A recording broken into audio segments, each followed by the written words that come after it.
मुख्यमंत्री का आदेश और विधायक का एनकाउंटर।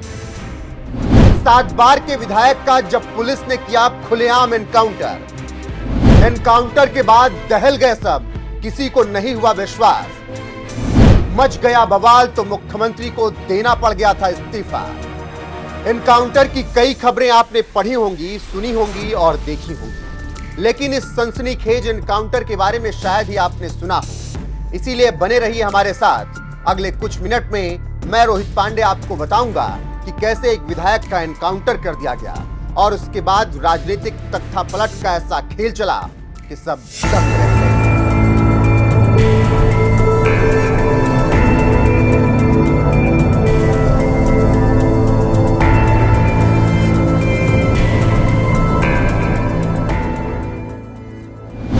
20 फरवरी 1985 देश में इंदिरा गांधी की हत्या के बाद माहौल गहमा गहमी वाला था। साथ ही सहानुभूति की लहर भी चल रही थी। इसी बीच राजस्थान में चुनाव हो रहे थे। कांग्रेस इंदिरा गांधी की हत्या के बाद सहानुभूति के सहारे राजस्थान चुनाव जीतना चाहती थी। माहौल कह रहा था कि इस वक्त कांग्रेस वहां भी जीत सकती है जहां पर उसे कभी भी जीत हासिल नहीं हुई। ऐसे में कांग्रेस इस सहानुभूति की लहर में सवार होकर सत्ता में बने रहना चाहती थी। तो इस बार कांग्रेस के पास उन तमाम सीटों पर जीतने का एक अच्छा मौका था जहां पर कांग्रेस कभी नहीं जीती थी। ऐसी ही एक सीट थी भरतपुर की डीग विधानसभा सीट, जहां से राजा मानसिंह का निर्दलीय विधायक के रूप में दबदबा था। वो लगातार 7 बार विधायक बन चुके थे और ये दबदबा ऐसा था कि जेपी आंदोलन और इंदिरा गांधी की आंधी में भी वो निर्दलीय चुनाव जीतते गए। लेकिन 1985 के चुनाव में कांग्रेस कोई भी मौका गंवाना नहीं चाहती थी और डीग विधानसभा सीट पर जीत हासिल करने का प्लान कर चुकी थी, जिसके लिए बड़े बड़े चेहरों को डीग विधानसभा में चुनाव प्रचार के लिए उतार दिया गया। इसी कड़ी में राजस्थान के तत्कालीन मुख्यमंत्री शिवचरण माथुर डीग पहुंचे। यहां से कांग्रेस के उम्मीदवार थे बृजेंद्र सिंह। उनके समर्थन में सीएम चुनावी जनसभा को संबोधित कर रहे थे।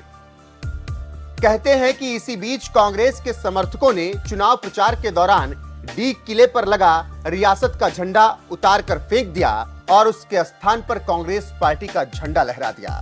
बस फिर क्या था, राजा मान सिंह का गुस्सा 7वें आसमान पर पहुंच गया। उन्होंने अपनी जोंगा गाड़ी स्टार्ट की और सीधे मुख्यमंत्री शिवचरण माथुर की चुनावी जनसभा की तरफ निकल पड़े।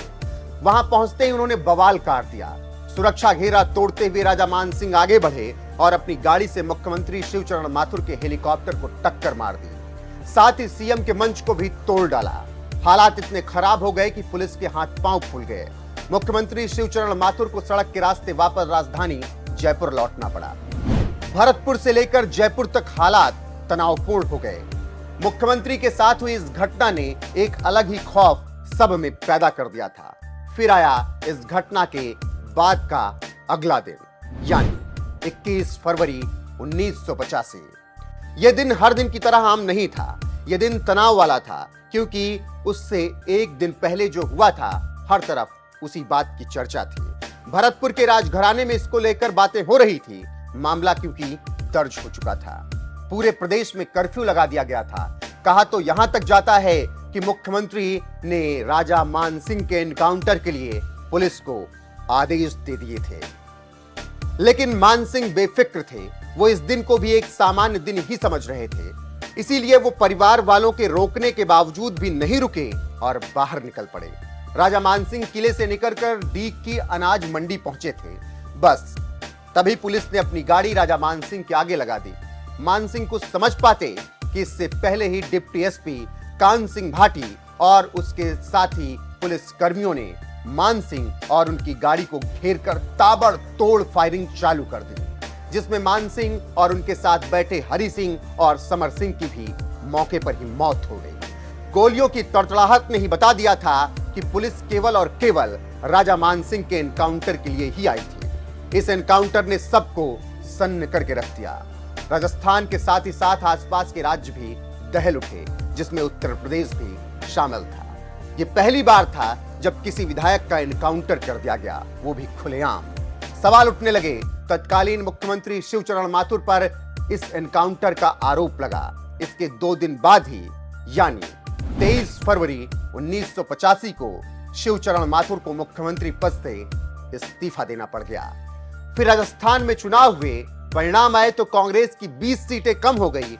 फिर भी 113 सीटों के साथ कांग्रेस सत्ता में काबिज होने में सफल रही। सबकी नजरें डीग विधानसभा के परिणाम पर थी, जहां 7 बार के निर्दलीय विधायक रहे राजा मानसिंह के एनकाउंटर के बाद उनकी पुत्री कृष्णेंद्र कौर दीपा निर्दलीय चुनाव लड़ रही थी। परिणाम आए तो सबके होश फाख्ता हो गए। कृष्णेंद्र कौर दीपा के आगे बाकी उम्मीदवारों की जमानत जब्त हो गई। 1985 में डीग विधानसभा सीट पर कुल 45,442 मत पड़े, जिसमें से कृष्णेंद्र कौर दीपा को 44,139 मत मिले थे। बाकी अन्य 5 उम्मीदवारों को 1,303 वोट ही मिले। इस तरह से राज परिवार का एक बार फिर से इस सीट पर कब्जा हुआ था, लेकिन आज भी राजा मानसिंह के उस एनकाउंटर का जिक्र राजनीतिक माहौल में होता ही रहता है।